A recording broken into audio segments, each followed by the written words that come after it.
राधे दोस्तों। तो अपन लोग नारी मिटेगी नारी तभी बचेगी इस टॉपिक पर चर्चा कर रहे हैं। तो उसकी थोड़ी सी चर्चा शेष रह गई है, तो उसे अपन लोग इस वीडियो पर कंप्लीट करते हैं। ठीक है, चलते हैं।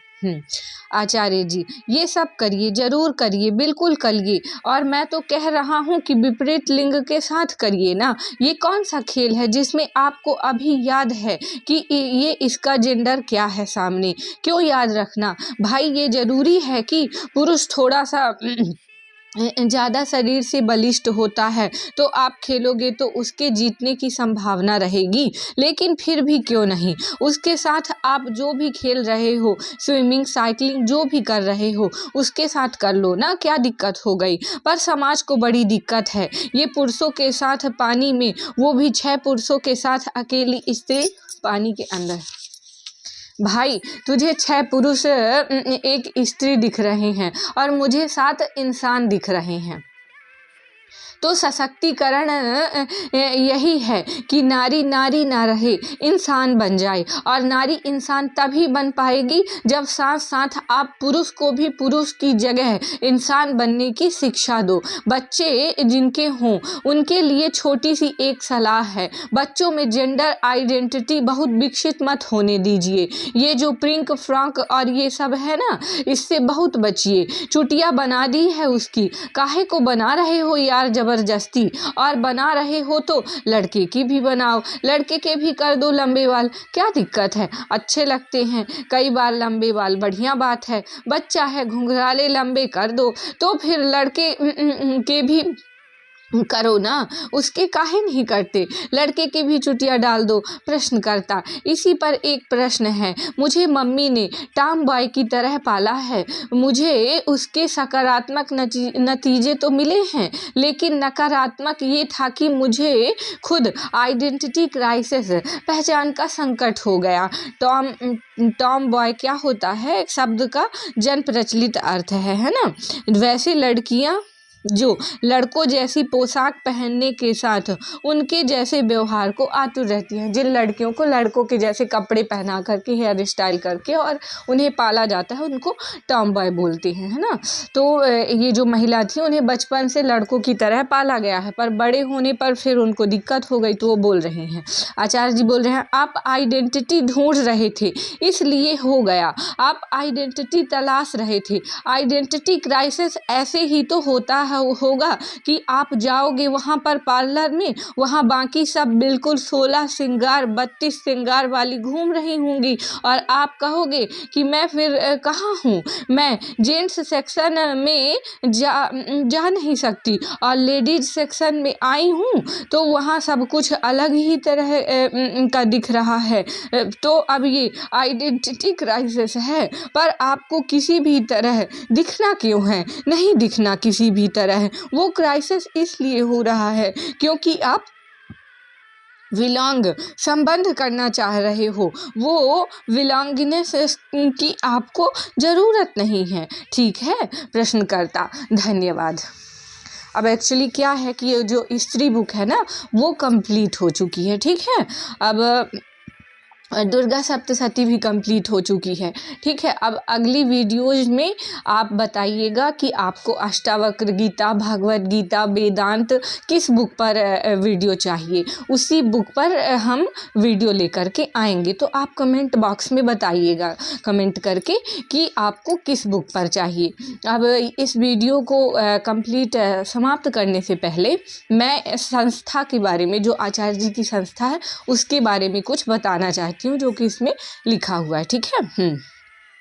तो प्रशांत अद्वैत संस्था आचार्य प्रशांत द्वारा स्थापित और नेतृत्व प्राप्त एक गैर लाभकारी संस्था है। संस्था की स्थापना असत्य, जो कि प्रत्येक मनुष्य के भीतर बसा हुआ है तथा समाज में भी व्याप्त है और प्रचलित है, को नष्ट करने के लक्ष्य से किया गया है। साथ ही संस्था लोगों को स्वयं के प्रति तथा अपने जीवन के प्रति वैज्ञानिक एवं आध्यात्मिक दृष्टिकोण अपनाने को प्रेरित करती है। संस्था संस्था का संचालन किस प्रकार होता है। संस्था आचार्य प्रशांत की शिक्षाओं का विभिन्न माध्यमों से प्रचार करती है। संस्था इन शिक्षाओं से जुड़े आध्यात्मिक शिविर, ऑनलाइन पाठ्यक्रम, व्याख्यान तथा सम्मेलन भी आयोजित करती है। आचार्य प्रशांत जी की 50 से अधिक वेदांतिक ग्रंथों पर व्याख्याएं उपलब्ध हैं। उपनिषद और गीता ही नहीं, आचार्य प्रशांत संतों व अन्य कालातीत विषयों पर भी व्याख्यान दे चुके हैं। इन सभी सत्रों को रिकॉर्ड किया जाता है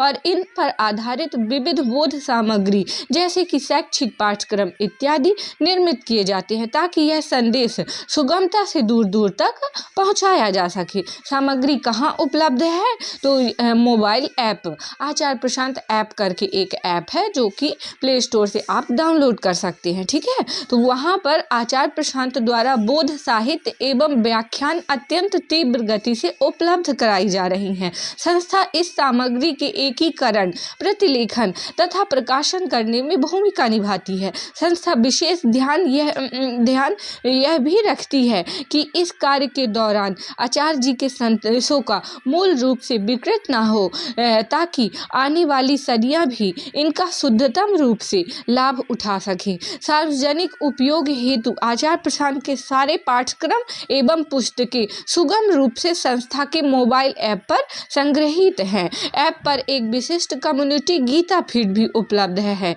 जहां हजारों लोग अपने अवलोकन और आचार्य प्रशांत के सत्रों से मिली सीख को साझा करते हैं। यह ऐप एंड्रॉयड व ऐप स्टोर पर भी उपलब्ध है। ठीक है।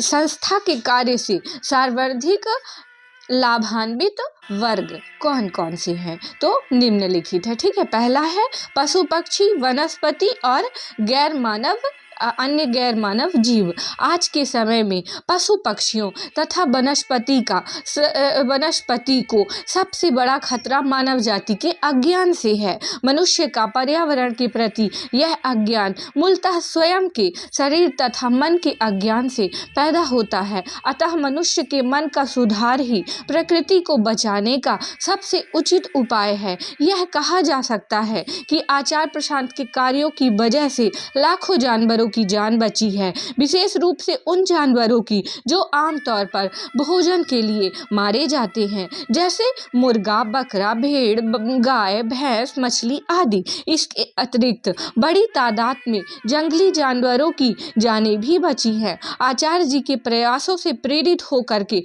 लाखों लोगों ने शाकाहार तथा विशुद्ध शाकाहार को अपनाया है तथा एक सजग जीवन शैली अपनाई है, जिसमें पर्यावरण के प्रति जागृति तथा न्यूनतम कार्बन पदचिह्न का प्रमुख स्थान है।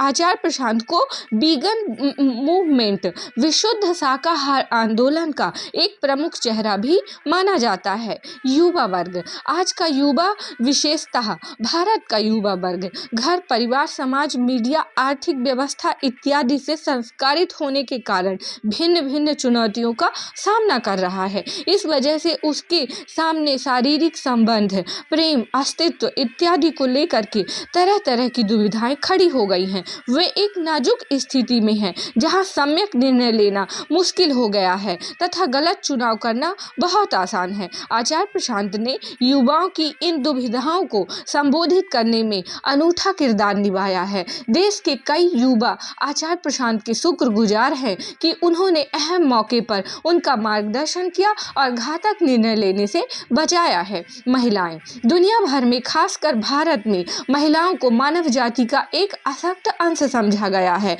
हालांकि सामाजिक, राजनैतिक तथा आर्थिक नीतियों के माध्यम से उन्हें सबल बनाने की कोशिश की गई है, लेकिन आंतरिक स्पष्टता एवं स्वायत्तता की गैर मौजूदगी में यह प्रयास सफल नहीं हो सकते। आचार्य प्रशांत ने महिलाओं को अपनी असली पहचान के प्रति जागृत किया है। उन्होंने यह दिखाया है कि न तो वो शरीर मात्र है, न केवल एक समाज, संस्कृत मन।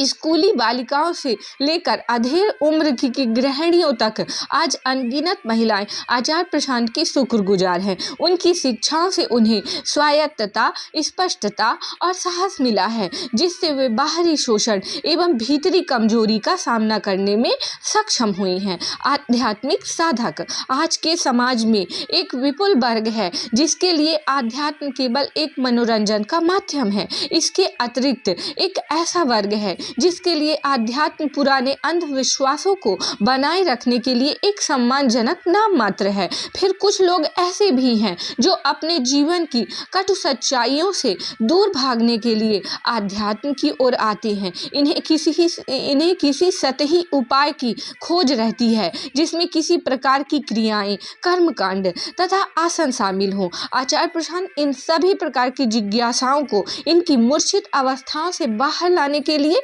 प्रचलित हैं। इन सभी से भिन्न वह बिरला साधक, जिसने मन की गहराइयों में प्रवेश करने की खूब कोशिश की है, जो अपनी मुक्ति के लिए कठोर श्रम करने के लिए तैयार हैं, जो बंधनों से हताश हैं और मुक्ति की कीमत अदा करने को तैयार हैं। आचार्य प्रशांत ऐसे साधकों के लिए एक सच्चे मित्र बन जाते हैं। पिछले कुछ वर्षों में विभिन्न वर्गों से बड़ी तादाद में स्वयं सेवक संस्था से जुड़े हैं और इन्होंने आचार्य प्रशांत के द्वारा दिए गए बोध ज्ञान का प्रचार करने में निरंतर श्रम लगाया है। संस्था ने विभिन्न माध्यमों से तकरीबन 1 करोड़ से अधिक लोगों के जीवन को प्रभावित किया है। आने वाले समय में निश्चित ही यह आंकड़ा कई गुना बढ़ने वाला है।